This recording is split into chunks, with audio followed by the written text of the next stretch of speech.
Hola a todas y todos, estamos comenzando nuestro cuarto programa de Educación en Movimiento, un proyecto de la Red por la Educación Humanizadora. Mi nombre es Marcela Latorre y hoy estoy acompañada por Mario Aguilar. Bienvenido, Mario.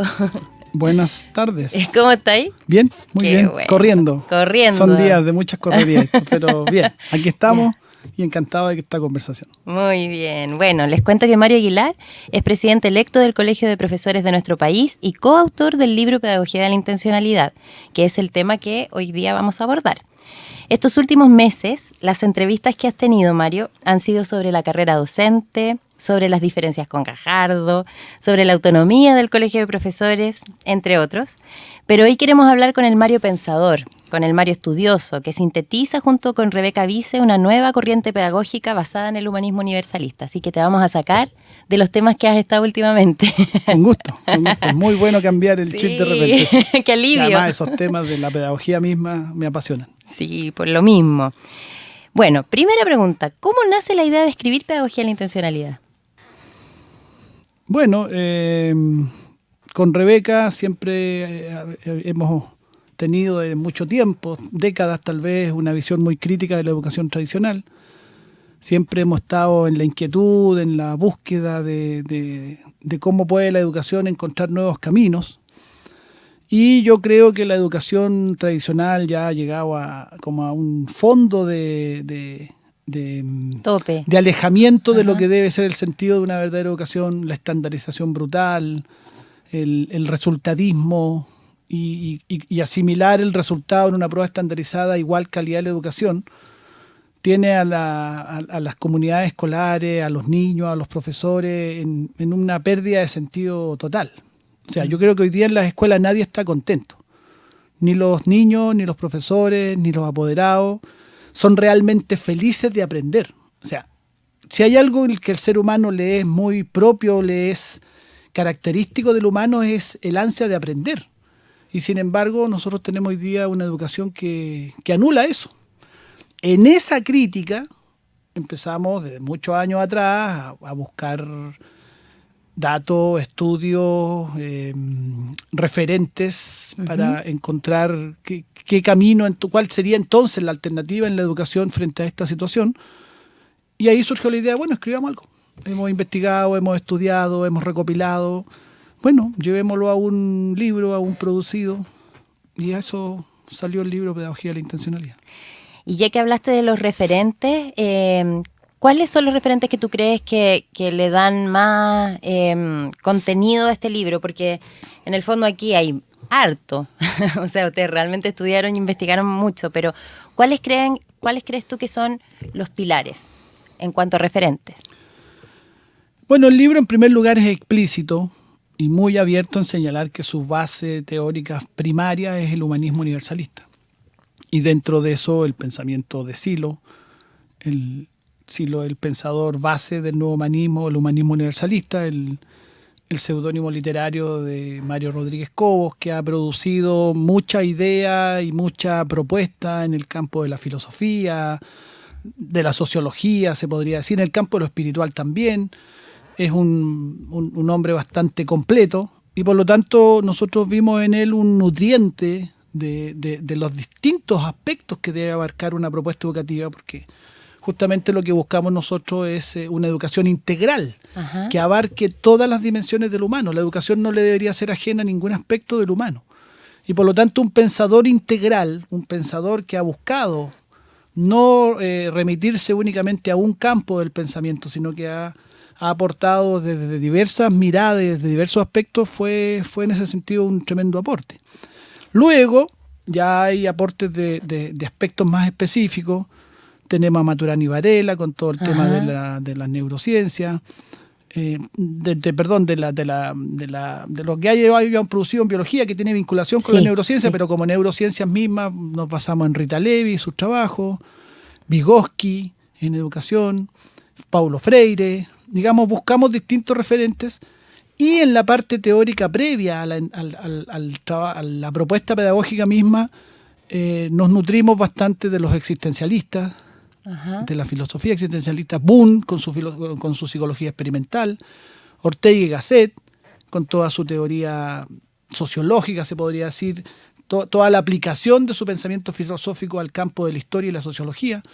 Entonces, un libro que gran parte del trabajo fue buscar fuentes teóricas que le dieran solidez, porque uno de nuestros diagnósticos es que la educación, entre otros defectos de esta educación tradicional, es que se ha puesto muy instrumental, muy tecnocrática, y ha perdido la dirección. Y la dirección se le da una concepción de ser humano, una concepción de sociedad. Tú a partir de esa concepción puedes entonces desarrollar qué le pides a la educación. Eso te quería preguntar, en base a todo esto que acabas de comentar, entonces, ¿cuál sería la concepción de ser humano que ustedes proponen como fundamento de una teoría educacional? ¿Cuál es esa concepción de ser humano? Bueno, para nosotros el ser humano, y esto está tomado del humanismo universalista, es un ser histórico y social. Y esto tiene consecuencias. Un ser histórico en el sentido que es transformador de su realidad. ¿Ya? El ser humano no es un simple reflejo mecánico de las condiciones ambientales existentes fuera. En ese sentido, es historicista. El ser humano es el constructor de su proceso histórico, no es un sujeto pasivo. Ajá. Por eso se llama también pedagogía de la intencionalidad. Hay una idea de conciencia activa. El ser humano siempre está buscando cómo transformar su medio y cómo transformarse a sí mismo. Y eso es su aspecto histórico. Y es social. El ser humano es un ser histórico y social. Y lo social tiene que ver con que siempre está inserto en un medio. El ser humano no es un ente aislado. Ajá. Cada individuo no es un ente aislado. Está en un contexto, está en una circunstancia. Yo soy yo y mis circunstancias, decía Ortega. Y eso significa, yo estoy en relación a un medio. Soy persona en tanto un medio en el que yo actúo, pero ese medio me influye, yo influyo sobre ese medio. Y esa relación es indivisible entre el individuo y su medio. Y la educación individualista, materialista, empequeñecedora, que es esta educación productivista de hoy, que no es de hoy. Ve al ser humano como un ser aislado. No es de hoy. Que no es de hoy. Sí, y que de hecho hoy debe cambiar, ¿no? Hoy, claro, es una educación muy, muy, muy antigua, muy desgastada, muy sobrepasada por las características del mundo de hoy, pero que por alguna razón ahí ha seguido con sus viejas categorías, sus viejos conceptos y sus desgastadas concepciones. Ajá, y entonces ahí tú nombraste el tema de la intencionalidad, que sería, porque el nombre del libro es Pedagogía de la Intencionalidad, y que apunta un poco a eso, ¿no? Como... Claro, la pedagogía de la intencionalidad es un concepto que acuñó Brentano. Y que es, desde el punto de vista filosófico, muy, muy central, muy, muy esencial, que es esto de que el ser humano es conciencia activa, el ser humano siempre está en conciencia de algo, siempre está buscando, en la búsqueda de algo, siempre está en relación a algo, y esa conciencia siempre está actuando. Por lo tanto, siempre la intencionalidad está presente en cada acto humano, siempre el acto humano va en busca de algo, desde distintos puntos de vista, pero no es pasiva la conciencia. La educación tradicional ha creído que el ser humano es una suerte de recipiente donde se le van incorporando contenidos, y esos contenidos pasivamente son asimilados. Y el ser humano no funciona así. El ser humano es fundamentalmente conciencia activa. La intencionalidad humana es el motor de la historia. Lo que mueve el progreso, lo que mueve la transformación, lo que movió al ser humano a llegar hasta hoy, haber llegado a la luna, estar conquistando el espacio, dominar la ciencia, etcétera, etcétera, etcétera, es la intencionalidad. Si el ser humano fuera un sujeto pasivo, como pretende la educación tradicional, todavía estaríamos arriba de los árboles. Claro, y eso hoy día no lo comprende la educación. O sea, no hace nada con eso, en el fondo, al revés, ¿no? Como... La educación, o sea, la educación es parte de un sistema, de una concepción ideológica, política, social, económica, que es una concepción muy zoológica, que supone que el ser humano es una suerte de la voz más dentro de una naturaleza pasiva, y el más grande se tiene que comer al más chico, y el más fuerte prima sobre el más débil, y se supone que el ser humano es un simple receptor de lo que venga asimilado desde arriba, por eso le tratan de embutir como si fuera una salchicha, de embutir conocimientos para que los después vote en una prueba estandarizada. Todo eso es muy lejano a lo que ha sido el ser humano a través de toda su historia. El ser humano exactamente, para llegar a ser lo que somos, es porque no fue eso. Es porque no fue lo que pretende la educación tradicional. Y por eso hoy día hay tanto movimiento, porque ya yo creo que no solo los estudiantes son los que se han dado cuenta, sino que hay en los otros programas que hemos tenido, hemos invitado a gente que está con proyectos súper innovadores en educación, escuelas nuevas que se arman, que no tienen nada que ver con el Ministerio de Educación. Hay proyectos que intervienen en las escuelas tratando de cuidar esas cosas que estábamos conversando recién. Y mira lo que vamos a hacer ahora. Vamos a ir a la música, porque estamos en una radio, como yo siempre digo, y a nuestros auditores también les gusta escuchar música. Pero te voy a dejar con un tema que tiene que ver totalmente con lo que estamos hablando. Esto es Jorge Drexler y Todo se transforma.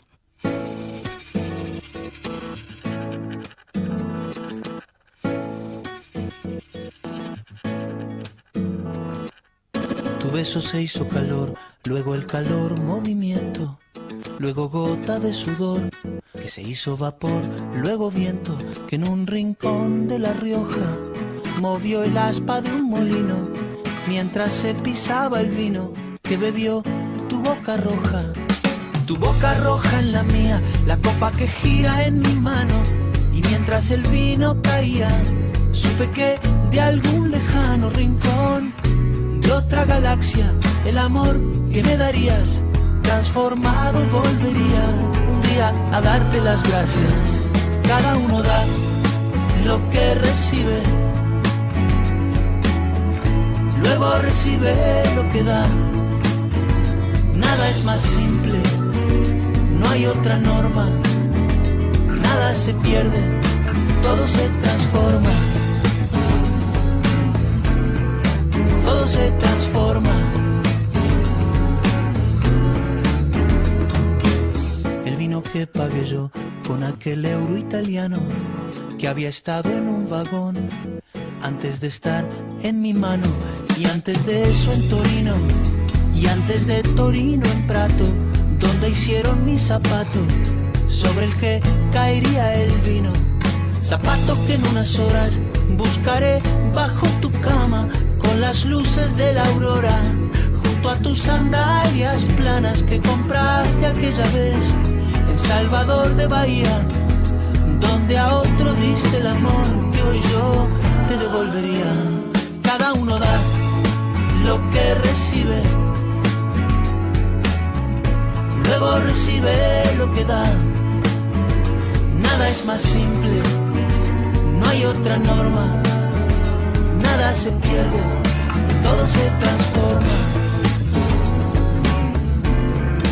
Todo se transforma. Todo se transforma.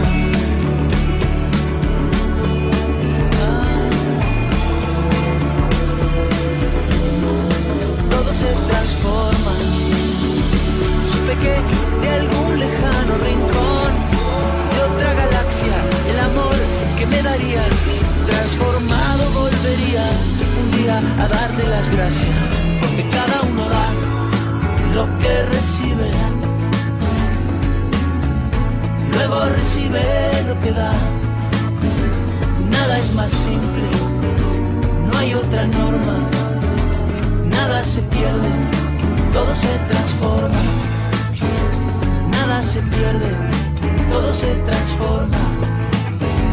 Nada se pierde, todo se transforma. Todo se transforma. Todo se transforma. Todo se transforma. Todo se transforma.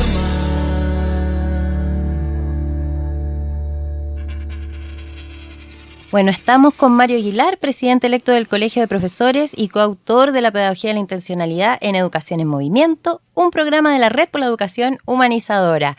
Estamos hablando con el Mario Aguilar estudioso, no con el Mario Aguilar que ha estado todos estos días hablando de todo lo que tiene que ver con el gremialismo, sino que el Mario que junto a Rebeca Vice escriben el libro Pedagogía de la Intencionalidad, Educando para una Conciencia Activa. Y hemos ido profundizando de cómo nace esto, cuál es la concepción de ser humano que hay detrás, los referentes. Y entonces te voy a preguntar sobre la propuesta de este libro. Me encantaría leerlo y que todos lo escucharan porque es muy bueno, pero ¿cuál sería la finalidad de la educación? ¿Cómo sería una educación humanizadora? Bueno, primero explicarle a la cámara que me saqué la chaqueta, no es que son 2 días distintos que estamos grabando. Porque acá estamos grabando video también. Claro. Bueno, mira, yo parto partimos con Rebeca de una idea aún más amplia, que es la gran y principal finalidad de la educación es formar buenas personas. Ajá. ¿Ya? Es permitir el desarrollo de lo mejor del ser humano. Y esa definición, que parece muy genérica y que nadie va a estar en desacuerdo con ella, no es menor, no es un tema simplemente declamativo. Es porque hacemos un contrapunto con la educación tradicional, sí, como que esa parte queda secundaria, porque lo que interesa es hacer personas más productivas. Y al hacer personas más productivas se orientan al rendimiento, se orientan a la competencia, se orientan al individualismo, porque lo que importa es que sean más productivas. Bueno, eso tiene a la educación en el desastre que está hoy día. Y nosotros decimos, mejores personas. Son personas creativas, personas con pensamiento crítico, personas innovadoras, personas emocionalmente equilibradas, personas socialmente responsables, personas que desarrollan y potencian en su vida un sentido trascendente, que se preguntan por los grandes misterios de la vida, que son las grandes preguntas del ser humano que lo han llevado a evolucionar. No ha sido la pregunta por ¿cómo será el próximo televisor? ¿Qué nuevos elementos tendrá el próximo televisor? No han sido esas preguntas los que han movido la evolución humana. Las preguntas que han movido la evolución humana han sido las preguntas ¿qué pasa con la muerte? Ajá. Las preguntas ¿cuál es mi misión acá en este mundo? ¿De dónde venimos? ¿Para dónde vamos? Que son las grandes preguntas que han desarrollado y gatillado la evolución humana. Una educación que aborda esa perspectiva integral del ser humano es la que se necesita. Y eso es lo que nosotros modestamente intentamos en el libro, que es no escabullir esas grandes preguntas. Nosotros lo que escabullimos es lo tecnocrático de la educación. Nosotros no nos preguntamos mucho en el libro, ni nos interesa mucho el tema metodológico, ni el tema de la técnica didáctica, sino que, por lo tanto, no estamos tan preocupados del qué ni del cómo, sino que fundamentalmente nosotros estamos más preocupados del para qué. ¿Para qué educamos?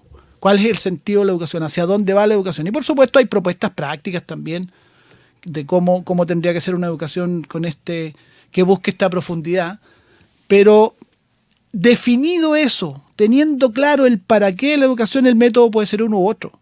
Puede variar la estrategia o la táctica con que vas a abordar un determinado aprendizaje.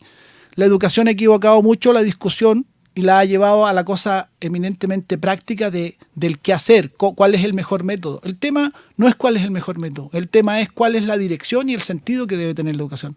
Y para eso puedes usar un método u otro. Ajá.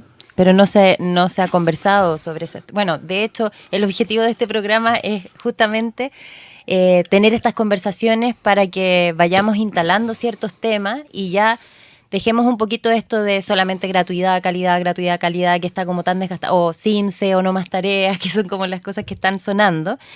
Y bueno, y que todas ellas son consecuencias de que no está clara esta otra discusión. No, claro, que es la raíz. Exactamente. Entonces lo que queremos nosotros, incluso desde el gremio, esta entrevista no es desde la lucha gremial de los profesores, pero desde el gremio nosotros queremos levantar también esa discusión sobre los temas más de fondo de la educación. Y no quedarnos solamente en las consecuencias. Si discutimos qué le pedimos a la educación, si discutimos qué espera la sociedad chilena de la educación, entonces nosotros vamos a entrar a los temas de fondo.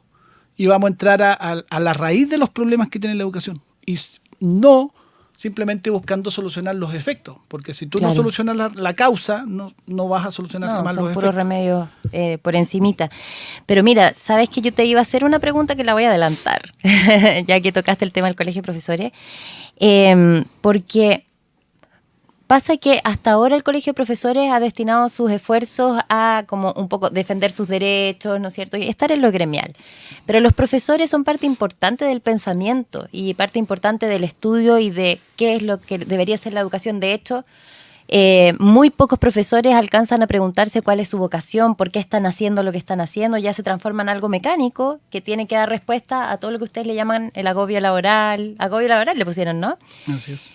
Entonces, con ese nivel de estrés, con ese nivel de presión, es muy difícil que los profesores comiencen a preguntarse cuál es el sentido de estar en contacto con los niños, cuál es el aporte que ellos pueden hacer. Entonces, te pregunto, ¿cómo piensan ustedes ir ahora? O sea, yo me imagino que tendrán que resolver lo otro también rápidamente para que se pueda dar el espacio, pero ¿cómo imaginan ustedes este colegio de profesores donde exista el espacio? ¿Se lo imaginan así? Donde exista el espacio para que los profesores puedan...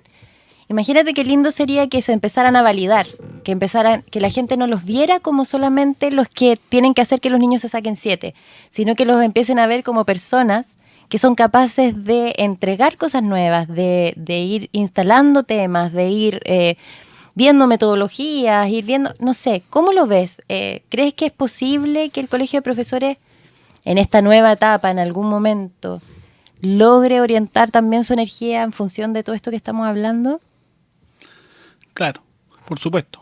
Sin dejar de lado la lucha por nuestros derechos y por nuestras reivindicaciones, porque es justo que un profesor gane lo necesario para vivir bien. Obviamente. Y es justo que la carrera docente no sea lo que es. Claro. Es justo que tenga derecho al descanso y no esté agobiado y trabajando en la hora que tendría que dedicárselo a sus hijos. No puede porque tiene que completar papeleo y burocracia. Todo eso es justo y lo vamos a seguir luchando. Pero también vamos a incorporar fuertemente en nuestra tarea gremial el desarrollar pensamiento pedagógico desde el profesorado y conocimiento pedagógico desde el profesorado. Nosotros tenemos hoy día en la educación que se ha contaminado de muchas categorías económicas. En el libro también está esa crítica. Sí. Y ahí está ese análisis de cómo las categorías económicas han contaminado el lenguaje pedagógico, cómo se ha invadido ilegítimamente desde categorías que son propias para el quehacer económico al quehacer pedagógico. Y eso ha generado una distorsión muy grande. Los expertos pasaron a ser los economistas, los expertos pasaron a ser los ingenieros, expertos en educación, dictando cátedra y dando pautas sobre lo que hay que hacer en la sala de clase. Y nosotros queremos recuperar el espacio de mirar la educación desde los educadores, que nos parece elemental. Y esa educación desde los educadores tiene que tener esta mirada desde la concepción de la educación no como un hecho económico, sino como un hecho social. Y al ser un hecho social es un hecho que es abordado y evaluado y diagnosticado y planificado desde otros enfoques, y no desde el enfoque netamente económico. Porque el enfoque netamente económico finalmente llega a una cifra. Y esa cifra dice, mire, subió 10 puntos en el CIMSE, o subió 10 puntos en la prueba estandarizada y aquí hay buena calidad de la educación. No subió 10 puntos y aquí hay mala calidad de la educación. Y eso ha reducido la educación de una manera brutal. Y nosotros, los profesores, necesitamos levantar más la voz. Totalmente. Levantar mucho más la voz y hacer sentir que la educación ha perdido de rumbo y nosotros queremos influir en hacer conciencia en la sociedad chilena y también en otros lugares del mundo. Creo que existe el mismo problema. Hacer conciencia de cómo, exacto, de cómo la educación ha perdido el rumbo. Y ha perdido el rumbo porque se ha reducido simplemente a preparar para el aparato productivo. Finalmente, incluso los padres piden eso muchas veces. Los padres piden que el colegio prepare a su hijo para que entre a la universidad, a la carrera que será rentable. Y lo que tenemos, producto de eso, es muchos jóvenes que no son felices, muchos jóvenes que terminan con una profunda inconformidad en lo que hacen en su vida, muchos jóvenes y niños que no tienen derecho a una educación integral y por lo tanto se les sesga, se les cercena posibilidades de desarrollarse desde el punto de vista de una persona y todos los distintos aspectos que hacen el desarrollo de una persona. Entonces, como gremio docente, sí, nosotros vamos a preocuparnos mucho de levantar ese tema y de producir propuestas, análisis, estudios, investigación sobre el tema. Queremos crear un centro de investigación y estudios pedagógicos dentro del gremio. ¡Ay, qué buena noticia! Oye, y yendo ya al estudio de nuevo, volviendo a lo que estábamos hablando del libro, ¿qué nos puedes contar sobre...? Porque nosotros, al leer este libro, nos quedan varias cosas, y una de las cosas que son fundamentales de la propuesta de ustedes es el tema del aprendizaje intencional. Entonces, Cuéntanos un poquito de qué se trata esto del aprendizaje intencional y lo que desarrollan en torno a este tema.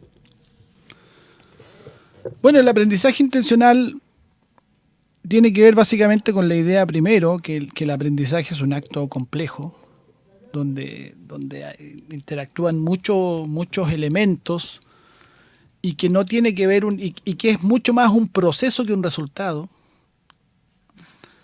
Y por lo tanto la intención del que aprende es muy importante y es central en el aprendizaje, ¿ya?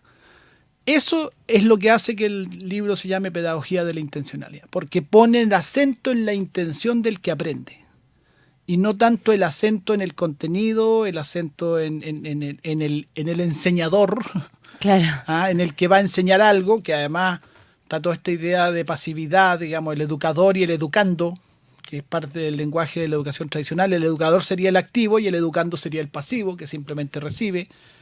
La educación bancaria que habla Freire. Paulo Freire habla de la educación bancaria para referirse a esta idea de que se van como si fuera una cuenta bancaria donde se van depositando contenidos. Y Freire desarrolló mucho la idea de que la educación se hace entre ambos. También el docente aprende en el proceso en el educativo, el acto de educar. Es un acto activo, es un acto liberador, es un acto creativo que se hace conjuntamente entre el profesor y el estudiante. Y ahí, a la base de todas esas miradas, que está por un lado en el humanismo universalista, pero también está en el pensamiento de Freire, también está en el pensamiento de Vygotsky, con la zona de desarrollo proximal. Habla Vygotsky que dice, hay un tipo de aprendizaje que el estudiante lo va a obtener casi automáticamente porque es propio de su desarrollo. Y hay un aprendizaje que supera las posibilidades del estudiante en una determinada edad que él tenga, por lo tanto en una determinada etapa de desarrollo. Entonces, la zona de desarrollo proximal es el intermedio entre ambos. Y en esa el profesor es el facilitador, para que vaya más allá de lo que aprendería mecánicamente, simplemente por estímulos del ambiente, y no sobrepasar a llevarlo a aquello que no está dentro de sus posibilidades. Esa zona proximal de desarrollo requiere de la actitud activa del estudiante. Y por lo tanto requiere de su intencionalidad. Claro. Y eso es muy interesante, porque finalmente eso es la labor de la educación. Ajá. Producir el avance más allá de lo que se produciría sin educación, lo que se produciría simplemente porque somos seres humanos. Exacto. Claro. Entonces, educar es un acto activo del estudiante, pero también es un acto activo del docente, que no es simplemente transmitir conocimiento. También se puede ser un docente muy pasivo, ¿ya? Repitiendo mecánicamente algo que está en un libro o escribiendo en una pizarra algo para que lo memoricen. Obviamente, en el nivel de desarrollo que tiene hoy día el ser humano, eso es absolutamente insuficiente. Y los mismos jóvenes ya obviamente eso no les resulta conformes, no les resulta de conformidad y obviamente viene la rebeldía. Y por eso hoy día al interior de la escuela hay tanto problema. Bueno, es que también tiene que ver con un momento histórico, porque un profesor que está en la pizarra repitiendo lo que sale en un libro es nada en comparación. O sea, yo siempre cuento que mi hijo, que tiene 7 años, me dice, mamá, el otro día, por ejemplo, quiero ver cómo son los equinoccios, porque justo se habló del equinoccio de la primavera, que fue para el cambio de estación. Y nosotros en YouTube vimos no sé cuántos videos con el tema, mucho más entretenido a que alguien adelante te explique. El equinoccio es cuando no sé qué, no sé qué. Entonces, sí, pero es que la prueba estandarizada pregunta sobre el equinoccio, es la prueba no sé qué. Exactamente. Entonces ese profesor se ve forzado a entrar en esa cosa que es más adiestramiento que educación. Las pruebas estandarizadas, finalmente, para rendir en las pruebas estandarizadas hay que adiestrar la respuesta estandarizada. Y es como un músculo nomás. Exacto, que se está adiestrando. Exacto. Sí. Entonces eso no es educación. No, y por eso yo encuentro interesante lo que tú acabas de decir, porque con todos los recursos tecnológicos que hay hoy día, con el momento histórico en el que estamos, que no lo podemos dejar de ver, porque si esta educación nace en la época de la Revolución Industrial, donde efectivamente el objetivo era seres productivos y vestían a los niños con uniforme, yo siempre digo, ¿cómo se le puede poner a los niños de 6 años un pantalón, una camisa y una corbata? Es como vestirlos de grande, está todo mal. Bueno, ahora ya por lo menos van con polera, algunos. No en todos los colegios. Y no en todos los colegios, no, pero ya algunos por lo menos el pantalón pero con polera. Pero en el fondo es, cómo hoy día es necesaria otra educación, porque hoy día es el momento lo requiere. Hay un tema con las nuevas tecnologías, hay un tema y que los profesores tienen que subirse a eso. Y por lo mismo, todo lo que ustedes hablan desde el Colegio de Profesores es, imagínate si en algún programa, a esos que tú vas así de TVN o estas entrevistas que te hacen en los diarios, sería genial que tú pudieras hablar de estas cosas, ¿no? Como para que se empezara a comprender por qué el profesor no dice tanto que el agobio laboral. A ver, ya, porque tiene que ver a su familia, sí, pero además tiene que conectar con su vocación, además tiene que inspirarse, además tiene que estar con los niños en esto que tú hablas, que es en un contacto de un aprendizaje conjunto. Entonces se entiende la lucha también del Colegio de Profesores y espero de verdad que esta sea una nueva etapa donde puedan realmente profundizar. Así que esos son nuestros deseos desde Educación en Movimiento, porque es muy necesario. En eso estamos. Y para ir cerrando, a mí la verdad es que una de las cosas que más me gusta del libro es el aporte que ustedes hacen con el tema del desarrollo integral y del desarrollo superior. ¿Cómo le llaman ustedes? Pensamiento integral superior. El pensamiento integral superior. Como regalito y broche de oro para ir cerrando. Cuéntanos un poquito de qué se trata esto del desarrollo superior integral. Claro, lo que pasa es que nosotros clasificamos las etapas del desarrollo educativo en distintos momentos que tienen que ver con el desarrollo del niño y de la persona, con edades cronológicas que a su vez tienen que ver con su desarrollo biológico, su sistema nervioso, etc. Entonces hay una primera etapa, que es la primera infancia de 0 a 5 años, en donde básicamente lo que el niño requiere es abrir muchos circuitos neuronales y por lo tanto tener muchos estímulos, porque ahí está toda la teoría de las neurociencias, de cómo, en definitiva, la mayor riqueza o mayores posibilidades de una persona, la inteligencia integral es la que hablamos, no el conocimiento. Ese es el concepto. Sí. Entonces, eso va a ser posible en la medida que en la primera infancia, que es la etapa donde el sistema nervioso cablea, ese es el término que se usa en la neurociencia, y el cableo son... Cableo neuronal. Neuronal, más redes. Mientras más redes hay, más posibilidades tiene una persona, más recursos tiene una persona. Recursos, digamos, de respuestas motrices, emocionales, intelectuales, pero en definitiva todas esas respuestas tienen que ver con el desarrollo de su sistema nervioso. Y por lo tanto, de 0 a 5 años requiere mucho estímulo. El niño necesita tocar cosas, sentir cosas, probar cosas, experimentar, y por lo tanto eso le va abriendo sus circuitos neuronales, lo va cableando. El término se usa entre comillas y lo usan los autores de la neurociencia, porque literalmente es un cableado, son circuitos nerviosos que se abren con las neuronas y las dendritas, en donde no es lo mismo tener 3 millones de neuronas para una determinada respuesta que tener 6 millones, por decir algo. Eso es una cosa. Después viene la etapa en donde nosotros hablamos del desarrollo de los centros de respuesta, que es entre 6 y 14 años. Y tiene que ver básicamente con que el ser humano desarrolle la posibilidad de integralmente y equilibradamente desarrollar su centro motriz, su centro emocional, su centro intelectual, su centro vegetativo, que son los centros de respuesta del ser humano. Ahí hay toda una teoría que se desarrolla. Tiene que ver con la psicología de la imagen. Con la psicología de la imagen.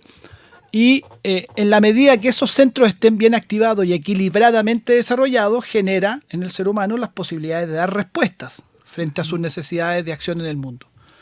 Y finalmente, de los 14 años hacia arriba, de los 15 años hacia arriba, nosotros hablamos del desarrollo de el pensamiento y la inteligencia superior integral, que tiene que ver con un ser humano que ya teniendo todos estos recursos, teniendo un cableado suficiente dentro de su sistema nervioso, teniendo los centros de respuesta suficientemente estimulados y desarrollados, ya está en condiciones de desarrollar un proyecto de vida, un proyecto vital. Y ese proyecto vital tendrá que ver con su sentido, con sus búsquedas, con sus gustos, con sus necesidades, en fin, pero va a tener los recursos, va a tener el equipamiento suficientemente activado para poder desplegar lo mejor de sí en una sociedad. Maravilloso. Vamos a hacer un intento para ir ayudando a los niños. Entonces ya todos nuestros auditores nos ponemos en campaña y ya sabemos que los niños más pequeños necesitan estímulos, sabemos que a los más grandes ya tenemos que ayudarlos a ir armonizando sus centros. O sea, en el fondo es que los chicos no solamente estén en lenguaje y matemáticas, sino que también puedan desarrollar las artes, el deporte, ¿no es cierto? Vamos desarrollando lo emotivo, lo motriz, para poder después tener este equipamiento que tú nos dices que es muy importante, porque justamente hay un momento en la vida, que es como la adolescencia, donde los chicos se preguntan quién soy, hacia dónde voy, cuál es el sentido de mi vida, y se deprimen, porque no tienen este equipamiento, no tienen estas habilitaciones previas que tendrían que haber tenido. Y además ¿no es el cierto? medio le ofrece un camino súper sesgado y casi unívoco de lo que debe ser para ser feliz, lo que debe hacer para ser feliz, digamos. Una pequeña y estúpida cultura materialista, eso dijo alguna vez un amigo nuestro, Sí. para referirse a este sistema actual. Y claro, entre no tener el equipamiento suficientemente activado y ver un camino que no resulta nada de motivante ni interesante, No, bueno, ahí eso lo sabemos. eso explican las altas tasas de depresión y de angustia juvenil que son muy altas en nuestro país. Exacto.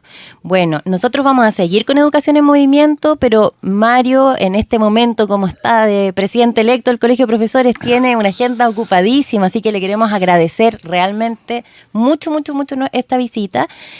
Tú ya tienes que ir a otras labores propias, pero ha sido un placer. Ojalá que te hayas sentido bien en esta entrevista, que ha sido bastante diferente a lo que han hablado contigo estos últimos días. Sí, no, un gran gusto. Hablar de estos temas es apasionante.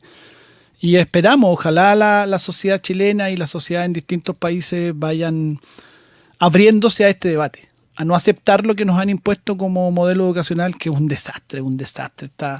Tiene a las comunidades educativas muy dañadas toda esta concepción estandarizada. Así que ha sido un gran gusto. Marcela, eres una gran apasionada de la educación, lo sé. Has escrito también y has producido muchas propuestas, así que yo sabía que iba a tener mucho vuelo esta entrevista. Gracias, Mario. Un saludo a los que están viendo el video. Vamos a la música. Esto es Nano Stern con Teje que te teje.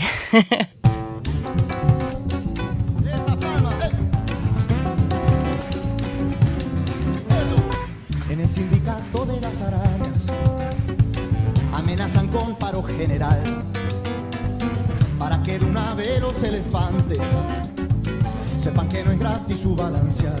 Alguien tiene que trabajar. Pobre las arañas que cada día pasan todas chuecas en un telar. Teje que te teje con seda fina, produciendo tela sin descansar.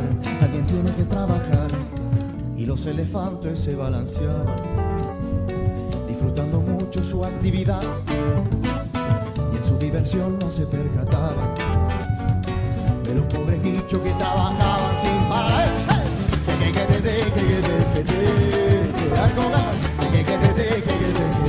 Sin parar.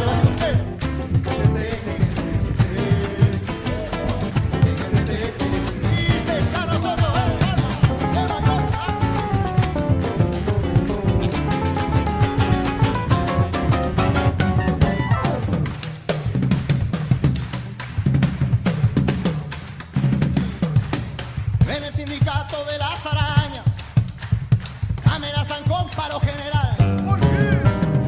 Para que de una vez los elefantes sepan que no es gratis su balancear. Alguien tiene que trabajar.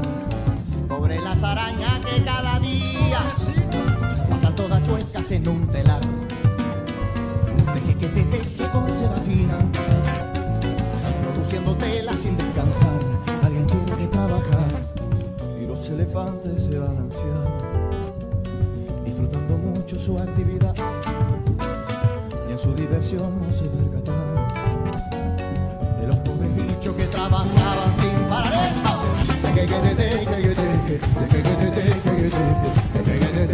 Sin parar.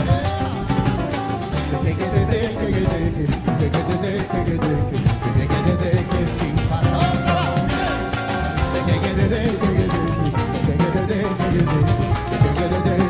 para la última.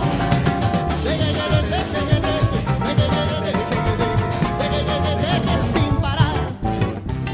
Oh, yeah.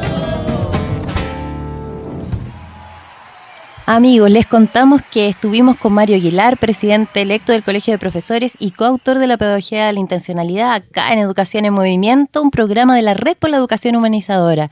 Realmente fue un gusto estar con Mario, conversamos sobre su libro Pedagogía de la Intencionalidad, que él es coautor junto con Rebeca Vice, y estuvimos conversando sobre cuál es el sentido de la educación, cuál es la concepción de ser humano que hay detrás. Estuvimos hablando sobre el desarrollo integral, realmente un programa muy, muy, muy, muy potente. Vamos a seguir avanzando, les contamos sobre nuestra agenda en movimiento.